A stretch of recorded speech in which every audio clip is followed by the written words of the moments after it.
Probablemente muchas de las personas que se han interesado en abrir este documento videográfico tengan una imagen del periodismo marcada por la literatura y el cine. Quizás a muchas les ha cautivado la concepción del periodismo como una profesión detectivesca e incluso novelesca y romántica, en donde se presenta a las y los periodistas como una suerte de superhéroes de la democracia. Desde El Ciudadano Kane, pasando por Clark Kent o Luisa Lane, hasta películas basadas en grandes reportajes como Todos los hombres del presidente sobre el caso Watergate, o mucho más reciente esta película Spotlight, titulada en castellano como En primera, en primera plana, sobre los abusos sexuales perpetrados por sacerdotes de la Iglesia Católica en Boston. O bien, desde la literatura pues se han plasmado también otros personajes menos provechosos, algunos corruptos, oportunistas, con vicios, solitarios, otros atravesados por una suerte de romanticismo del periodismo que busca cambiar la realidad, personajes ficticios que no son del todo ajenos con muchas personas periodistas, porque en general hay una vasta cantidad de tipos de periodistas, entre los que se dedican a la radio, a la tele, a la prensa escrita, las que trabajan de freelance como editoras, fotoreporteras, como productores de TV, los que escriben boletines de prensa, corresponsales de guerra que arriesgan su vida literalmente al pie del cañón. La mayor de las veces esa imagen de periodista defensor de los valores democráticos, de la voz de los sin voces, es muy atractiva y sin duda que hay muchos periodistas que trabajan por y para ese objetivo.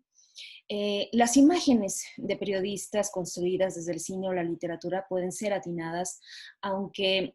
sí con cierta dosis de teatralidad, pero esas imágenes distan de presentar el telón de fondo, que son las condiciones en las que se realiza el trabajo periodístico en contextos como el de México. Y no hablo solo de la Ciudad de México porque hay una mala costumbre de centralizar el análisis de muchos temas en la ciudad capital, sino también hablemos o debemos poner el foco en otras regiones del país que tienen condiciones realmente adversas para ejercer esta profesión. Por citar algunas entidades federativas como Veracruz, que destaca por ser el estado con mayor número de periodistas asesinados en la última década, o Tamaulipas y Sinaloa, Guerrero o Oaxaca, siendo Oaxaca donde se han asesinado a muchísimos periodistas comunitarios. Eh, en fin, las y los periodistas son víctimas de homicidio, tortura, desaparición forzada, delitos que son la máxima expresión de la violencia antiprensa. Pero como sabemos, la violencia pues tiene múltiples brazos y expresiones cuyas causas son de una vastísima complejidad. Sin embargo, tenemos algunos elementos que desde la lente de los derechos humanos nos ayudan a comprender mejor el tema de esta ponencia, que es el fenómeno de la precariedad laboral en la que vive la mayoría de periodistas, así como de agresiones en su contra, agresiones que deben ser entendidas y atendidas desde las perspectivas de género y de interseccionalidad. Así que rápidamente, para entrar en materia, la actividad periodística, si la viéramos como una moneda, tiene dos lados que avalan su existencia. Por un lado está esta necesidad de informar en relación con el derecho fundamental a comunicar, y el otro lado es la necesidad que tenemos de ser y estar informadas, que es nuestro derecho a la información y el derecho de acceso a la información. No obstante, en los hechos, la imagen de la profesión periodística se ha deteriorado acuciosamente en los últimos años y muy posiblemente más aún en estos meses de pandemia, en donde se ha mostrado la poca preparación de muchas personas periodistas para conseguir información fidedigna. Algunos otros han mostrado su afán protagónico, otros han destacado por su sensacionalismo o falta de ética al difundir noticias falsas, sobre todo en el contexto de la pandemia. Al respecto, bueno, pues algunos dirán desde el ideal del periodismo que estas personas no son periodistas y otros sostendrán que son parte de la práctica del periodismo y en efecto, pues es que entre el intrusismo y el profesionalismo Y entre las buenas y las malas prácticas es como se ejerce el periodismo. Pero también es cierto que hay un montón de periodistas que se apegan a la ética periodística y cada día y en cada entrega informan con el mayor apego a la realidad y con el mayor equilibrio posible. Y es gracias a estos periodistas de investigación que hemos conocido de muchos casos de corrupción, de muchas desigualdades e injusticias, no solo en México, sino en todo el mundo. Pero siguiendo el hilo, hay un desconocimiento generalizado sobre las condiciones en las que se desarrolla el trabajo y también hay un desconocimiento sobre las relaciones laborales que entablan las personas periodistas con los medios de comunicación. Empezando porque, como sugerí hace un momento, existe una falta de consenso sobre quién es o no periodista. Así, de esta manera, también existe una serie de problemáticas en torno a esta profesión, como lo son la precariedad laboral, la ausencia de regulación laboral a nivel estatal y nacional, así como las agresiones y asesinatos en contra de periodistas en diferentes regiones del país. Existe asimismo una elevada tasa de contrataciones temporales, campean los bajos salarios y por lo general muchos medios se sirven de las colaboraciones voluntarias, así como del trabajo de becarios y de practicantes profesionales. Algunas empresas periodísticas también recurren a la subcontratación y de igual forma observamos un número a la alza de egresados y egresadas de las licenciaturas en comunicación y periodismo en todo el país. Estas condiciones se agudizan con la tendencia a la desregulación del ámbito laboral. Y a esto, además, se suman las adversas condiciones laborales durante la actual pandemia COVID-19, en la que, de acuerdo con testimonios de periodistas recopilados por algunos medios de comunicación, independientes como Sputnik, así como por asociaciones locales de periodistas en algunas entidades como Quintana Roo y Guerrero, pues se señala que se han registrado recortes de sueldos hasta en 50% con jornada completa, despidos injustificados o incluso el cese de actividades sin despido formal, sin la garantía de retorno al puesto de trabajo o sin la garantía de una liquidación por terminación de contrato. También se registran amenazas de despido y carencia de equipo adecuado de protección sanitaria para realizar las coberturas informativas durante la actual pandemia. Aunado a que en muchos medios los contratos son por outsourcing, renovados trimestralmente y sin seguridad social. De esta manera, las empresas periodísticas pues están evadiendo sus responsabilidades como empresas patronales. Asimismo, en general y aún sin pandemia, no hay un pago correspondiente por las horas trabajadas en domingos, en días festivos, y aun cuando el pago sí se contempla en algunos contratos fijos de grandes medios de comunicación, y aun cuando algunos sí cuentan con seguridad social, pero ante esta obligación de continuar trabajando, muchas y muchos periodistas han contraído la enfermedad y algunos de ellos han fallecido, sin que hasta el momento exista evidencia de indemnización por parte de las empresas periodísticas para las familias de estos periodistas, situación que, bueno, pues deberá ser analizada en los siguientes meses. Tales condiciones de trabajo violan los derechos humanos de las y los periodistas si consideramos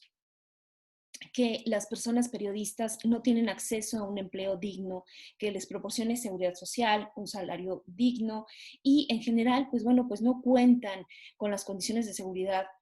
e higiene para evitar riesgos a la salud o a la vida. Y ni qué decir sobre la capacitación y actualización profesionales por parte de sus empleadores para realizar ese trabajo como periodistas. Y por eso les quiero compartir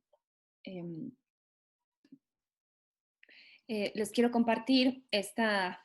estas diapositivas en donde, bueno, pues tenemos un poco eh, compartirles cómo en la Ley Federal de Trabajo, en su artículo 20, define el trabajo digno y decente como aquel en el que se respeta plenamente la dignidad humana del trabajador, no existe discriminación, se tiene acceso a la seguridad social y se percibe un salario remunerador, se recibe capacitación continua para el incremento de la productividad con beneficios compartidos y se cuenta en condiciones con condiciones óptimas de seguridad en higiene para prevenir riesgos en el trabajo. Y bueno, pues igualmente, de acuerdo con el Quinto Tribunal Colegiado en materia civil de primer circuito, en su tesis de jurisprudencia de novena época, definió bueno, pues la dignidad humana pues es el origen y la esencia y el fin de todos los derechos humanos. Es en esencia lo que les distingue a las personas de otros seres vivos y que son que bueno, pues que efectivamente deben ser consideradas como personas con derecho y no como objetos. Igualmente, bueno, la Organización Internacional del Trabajo, bueno, pues también habla sobre las condiciones de libertad, equidad, seguridad, respeto a la dignidad humana. Y bueno, pues aquí sí simplemente recordar que, bueno, pues ya en la Constituyente de 1917, el Estado mexicano pues ya había intervenido para crear las condiciones mínimas para la normatividad del trabajo y es en el artículo 123 constitucional en el que se establecen los derechos para las personas trabajadoras que laboran de manera subordinada. Ojo, este concepto es clave. ¿Y por qué? Porque, bueno, pues ya desde entonces la jornada de trabajo se estableció en 8 horas con al menos un día de descanso en domingo, tiempo de vacaciones, salario mínimo. En 1917 se señalaba que ninguna persona debía ganar menos de $1 diario, pero se hablaba de $1 plata. Ahora equivaldría a una onza de plata que tiene un valor aproximado de $500. El tabulador para este 2020 con todo y el aumento al salario mínimo se encuentra entre 123 y 185 pesos de salario mínimo diario. Eh, bueno, también en la misma Ley Federal del Trabajo se contempla el derecho a la salud de los trabajadores en el empleo. En su artículo 47 se establecen las causales de rescisión de contrato siempre y cuando exista un contrato de trabajo y exista una relación de subordinación con la empresa patronal. Y existen dos derechos más del trabajo de carácter colectivo, que son el derecho a la sindicalización y el derecho de huelga, que es la facultad de las personas trabajadoras a suspender la actividad laboral y productiva de la empresa. Esto por un lado, pero también encontramos diferencias de género en el ejercicio del periodismo. Y bueno, pues nuestra carta a los Reyes Magos sería que todas las empresas periodísticas, como lo son los medios de comunicación privados, comerciales, los medios comunitarios, indígenas o independientes, pues tendrían que estar cumpliendo con la norma mexicana en igualdad laboral y no discriminación, que así como en el artículo 86 de la Ley Federal del Trabajo se establece que a trabajo igual desempeñado en puesto, jornada y condiciones de eficiencia también iguales, debe corresponder salario igual. Esta norma comprende la no discriminación por cualquier razón, incluido por supuesto el género. Los aspectos,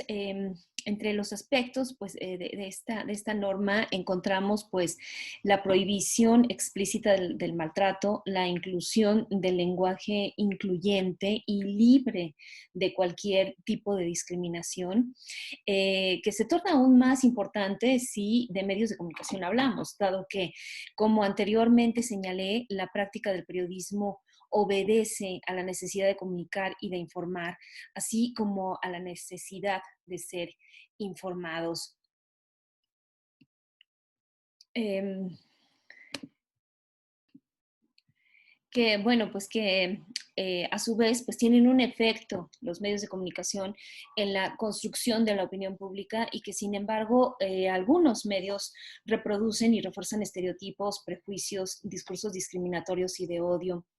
conductas machistas, clasistas, racistas, homofóbicas, misóginas. Pero bueno, pues este es un tema para otra ocasión. Pero bueno, en esta misma norma que les compartí también se establece en materia de género pues una serie de requisitos para las empresas. Entre los 14 requisitos para que las empresas se certifiquen en la norma, pues se encuentran que exista un catálogo de puestos y un tabulador de salarios que indiquen los rangos mínimos y máximos para los diferentes niveles de contratación, que se cuente con procesos transparentes y accesibles libres de sesgos sexistas y discriminatorios en los procesos de formación, capacitación, adiestramiento y con igualdad de oportunidades. Asimismo, contempla realizar acciones para la corresponsabilidad en la vida laboral, familiar y personal con igualdad de oportunidades, contar con un espacio privado adecuado e higiénico para la lactancia o extracción de leche para los casos de madres trabajadores de hijos con hijos lactantes. De tal suerte que muchas trabajadoras periodistas podrán reconocer una serie de irregularidades por parte de las empresas para las que laboran, dado que hay jornadas que terminan pasadas las 10 de la noche, en otras se labora de madrugada y en otras la jornada empieza antes de las 6 de la mañana, por lo que se considera como jornada nocturna. Sin embargo, a muchas personas periodistas no se les retribuye conforme marca la ley. Hay periodistas que, además de no contar con ninguna seguridad social ni de protección a la integridad personal, están expuestos a la violencia por el tipo de trabajo que realizan, íntimamente en relación con la fuente informativa de la que se reporta, como lo son los asuntos relacionados con la seguridad pública, política, corrupción, derechos humanos, movimientos sociales, que son las coberturas informativas identificadas por organismos de defensa de derechos humanos como las que implican un mayor riesgo para las personas periodistas, lo que las colocaría en una situación de mayor vulnerabilidad. El maltrato hacia muchos periodistas críticos proviene no solo de sus empresas, también de los actores con los que tratan, como lo son los funcionarios públicos, líderes sindicales, en fin, ¿no? Políticos en general, y también los periodistas están expuestos a las condiciones climáticas porque mucho del trabajo periodístico se hace en campo, en el meeting, en el estadio, en las calles, están expuestos a contraer enfermedades virales y en este momento expuestos a contraer la enfermedad de moda COVID-19, cuyas consecuencias pueden ser letales. Pero de igual forma encontramos diferencias de género en el ejercicio de periodismo y aún cuando el INEGI ofrece algunas estadísticas sobre las personas ocupadas como periodistas o locutoras, como las que les quiero compartir, aún encontramos vacíos sobre los salarios de periodistas a nivel subnacional. Eh, A ver, aquí están, aún encontramos algunos vacíos en estos datos eh, que tendrían que ser también desagregados por género, por edad, por tipo de medio para el que se elabora, ya sea electrónico, prensa escrita, digital, freelance. ¿Cuál es el salario promedio de las mujeres periodistas en relación con los hombres? Y esto por entidad federativa también, dado que efectivamente pues no es lo mismo ejercer el periodismo en la Ciudad de México que en Sinaloa, que en Chiapas, que en Tabasco. Igualmente las condiciones son distintas y los tipos de empleo son diferentes por entidad federativa, ¿no? También pues hay un vacío de información sobre qué porcentaje de personas periodistas o locutoras se desempeñan en ámbitos urbanos, rurales o comunitarios. Todo esto, bueno, toda esta información sin duda que es sumamente importante y sumamente relevante, pero aún nos falta conocer más al respecto con el fin de resguardar los derechos laborales como el derecho a la integridad personal y el derecho a la vida de las personas, lo que implica la prevención de la violencia en contra de las personas periodistas, que permitan además implementar políticas públicas para atender tanto las condiciones de empleo como las agresiones y asesinatos que se registran en el territorio mexicano. Y bueno, pues tal como lo he mencionado en dos ocasiones a lo largo de esta ponencia, cuando se asesina o se amenaza a un periodista, se atenta en contra de la libertad de expresión, no solo del o la periodista, sino también del derecho a ser informados que tenemos como ciudadanía. Y pues bueno, hasta aquí lo dejaría por hoy, no sin antes agradecer a las y los colegas de la Universidad La Salle por la invitación a participar de este primer simposio sobre justicia social en el siglo XXI,